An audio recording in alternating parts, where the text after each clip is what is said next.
Welcome to the Explainer. So let's just dive right into it. We're going to analyze exactly how 45 men built the most powerful country in history. And we'll do that by looking specifically at their major legislative and policy accomplishments. I mean, from the very beginning of the nation all the way to the modern era, the guys sitting in the Oval Office have wielded tremendous power.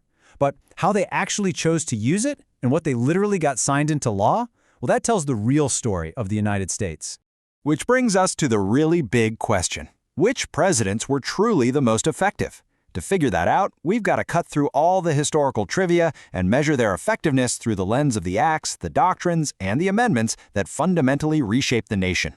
You know, it's super easy to get lost in the personality politics, but today we're zeroing in on the tangible, on-paper policy shifts that genuinely altered the course of history. Here is our roadmap for today. We're covering 6 key eras: foundations and early acts, expansion and division, Reconstruction and Civil Rights, trust-busting and reform, the New Deal and society, and finally, modern-era policy shifts.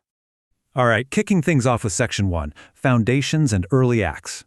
Now, George Washington literally invented the executive role from scratch, right? But his successors immediately tested its limits, and we see a stark contrast in early legislative effectiveness. On one hand, you have John Adams. He signed the Alien and Sedition Acts when tensions with France were super high. This basically made it illegal to trash-talk the government.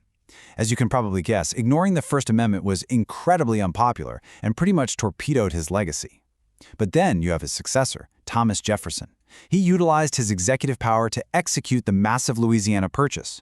For just $15 million, which is about 4 cents an acre if you can believe that, he doubled the entire size of the United States. Now that is an incredibly effective expansion of the map. Moving forward a bit, James Monroe capitalized on a period known as the Era of Good Feelings. This was a rare time when the country basically had just one political party. He used this stability to drop a major foreign policy doctrine.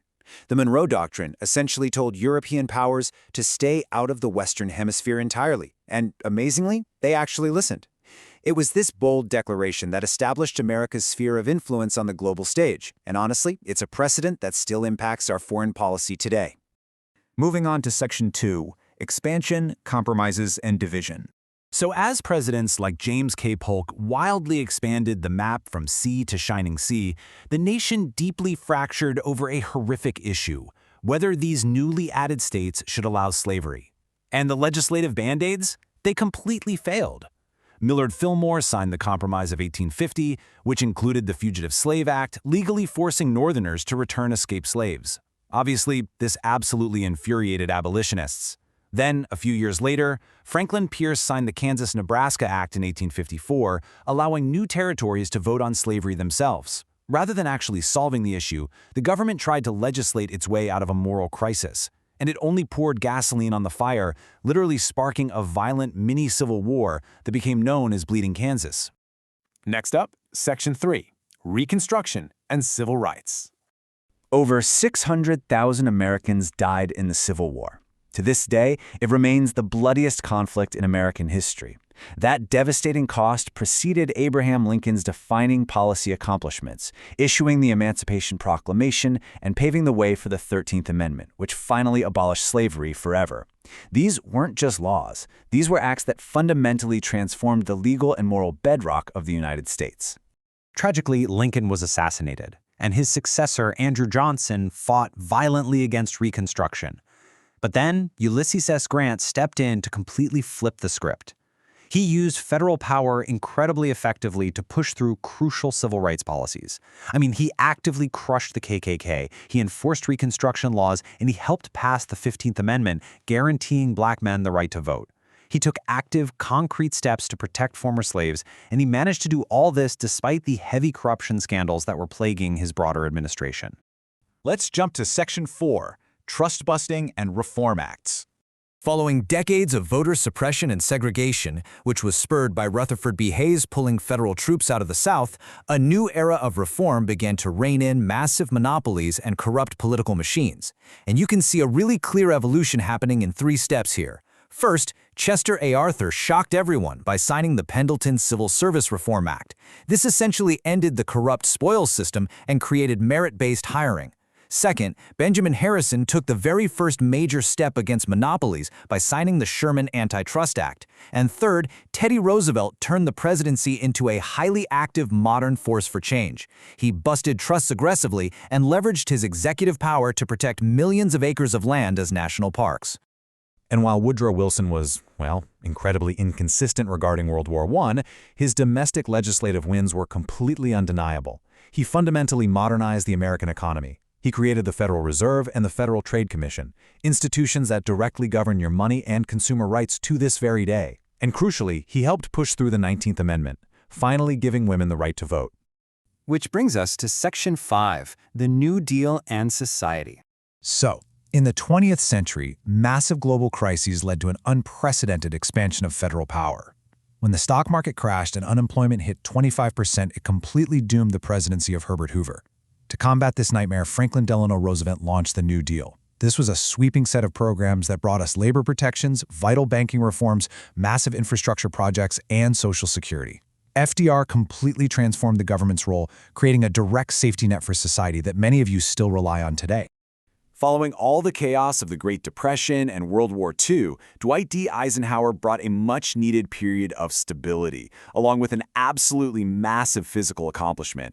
He used federal power to build the interstate highway system. It was a monumental policy achievement that literally connected the entire country, completely transforming American commerce, road trips, and the physical landscape itself. Just a decade later, Lyndon B. Johnson drove through an incredible, transformative list of domestic legislation under his Great Society Initiative. He successfully passed the Civil Rights Act, the Voting Rights Act, Medicare, and Medicaid. It was an absolute overhaul of domestic policy. However, as our source notes, his overall legacy remains deeply complicated. Why? Because it was simultaneously defined by his disastrous escalation of the Vietnam War, which resulted in 58,000 Americans dead and massive protests across the nation. And now we reach Section 6, Modern Era Policy Shifts.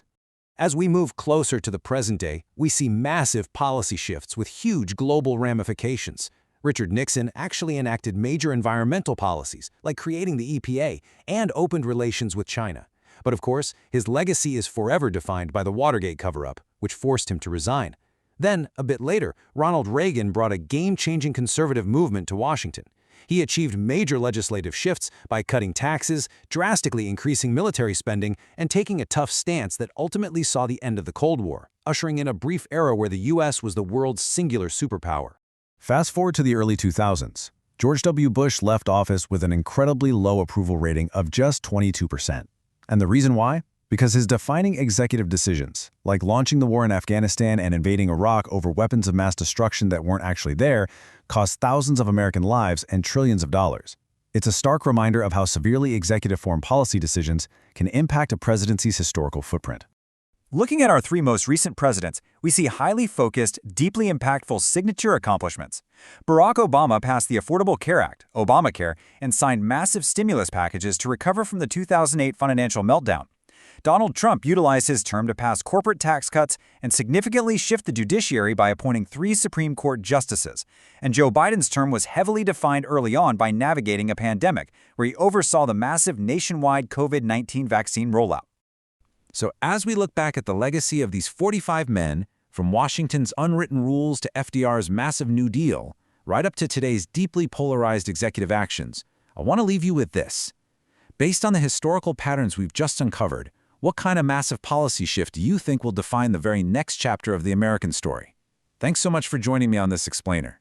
Keep asking those big questions, and I'll see you next time.